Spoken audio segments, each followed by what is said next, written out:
Oke, kita lanjut lagi ya pembahasan kita tentang 7 kebiasaan berakhlak mulia dari SMP Islam Tahfidz Quran Al-Fat. Sekarang kita masuk ke kebiasaan keempat, yaitu syaum atau puasa.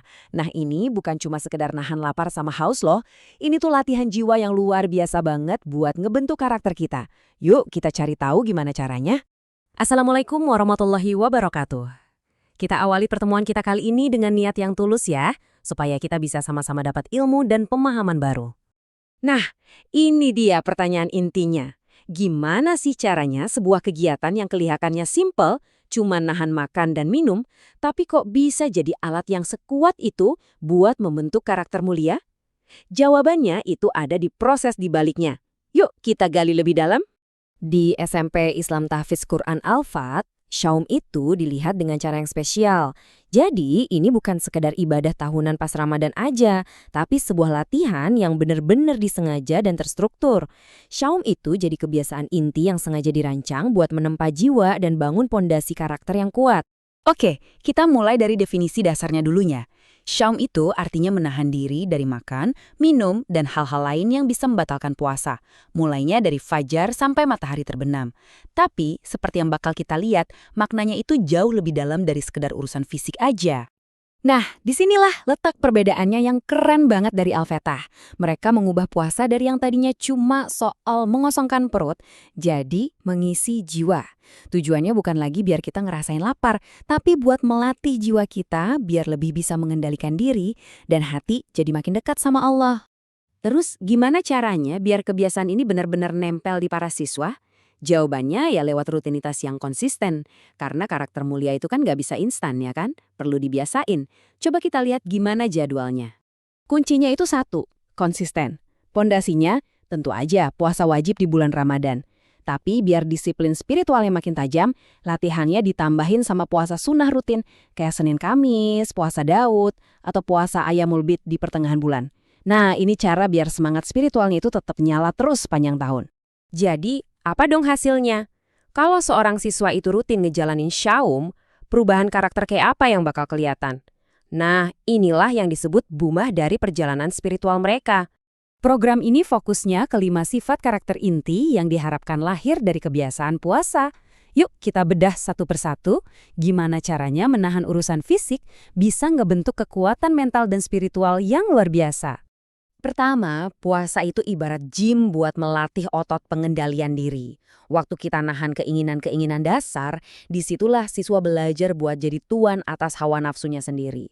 Dan lebih dari itu, pas ngerasain lapar, mereka jadi bisa bener-bener ngerasain penderitaan orang lain. Dari situlah lahir empati yang tulus, yang datang dari hati, bukan cuma teori. Kedua, puasa itu ngajarin kita buat bersyukur sama hal-hal yang sederhana.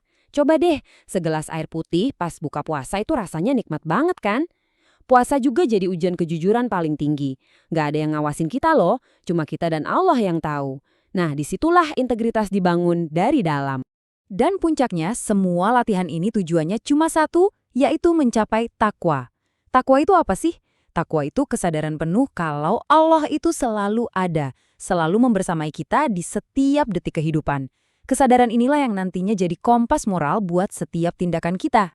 Terus, apa sih yang jadi bahan bakar spiritual buat ngelakuin ini semua?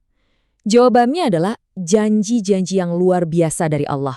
Yuk, kita lihat pondasi ilahi yang jadi motivasi tertinggi di balik kebiasaan ini. Ayat dari surah Al-Baqarah ini jelas banget ngasih tahu tujuan utama puasa. Coba perhatiin deh, tujuannya itu bukan supaya kamu lapar, tapi agar kamu bertakwa. Ini adalah penegasan langsung dari Allah bahwa puasa itu adalah jalan untuk mencapai kesalehan yang sejati. Wah, dan ini janji yang indah banget dari Nabi Muhammad SAW. Ada satu pintu surga namanya Ar-Rayyan, yang artinya yang memuaskan dahaga. Pintu ini khusus banget cuma buat orang-orang yang berpuasa. Ini kayak penghargaan eksklusif atas kesabaran mereka menahan dahaga di dunia. Oke, jadi kalau kita simpulkan, apa sih inti dari filosofi pendidikan di balik program Syaum ini? Apa esensi yang pengen ditanamkan oleh Al-Fat lewat kebiasaan yang powerful ini? Nah, seperti yang bisa kita lihat di alur ini, inilah ruhnya pembiasaan Syaum di Al-Fat.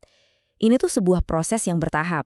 Mulai dari belajar kontrol diri, lanjut ke menolak hawa nafsu, terus numbuhin sabar dan ikhlas, sampai akhirnya mencapai tujuan utama. Jadi pribadi berakhlak mulia yang bertakwa. Kita tutup pembahasan kali ini dengan sebuah pertanyaan buat kita renungkan bareng-bareng. Pertanyaan ini ngingetin kita, kalau setiap rasa lapar dan haus yang kita tahan, setiap kesabaran yang kita latih, itu adalah langkah kita menuju sebuah gerbang yang agung. Pertanyaan ini bukan cuma buat para siswa, tapi buat kita semua. Siapkah kita membiasakan diri demi membuka gerbang Ar-Rayyan? Terima kasih. Wassalamualaikum warahmatullahi wabarakatuh.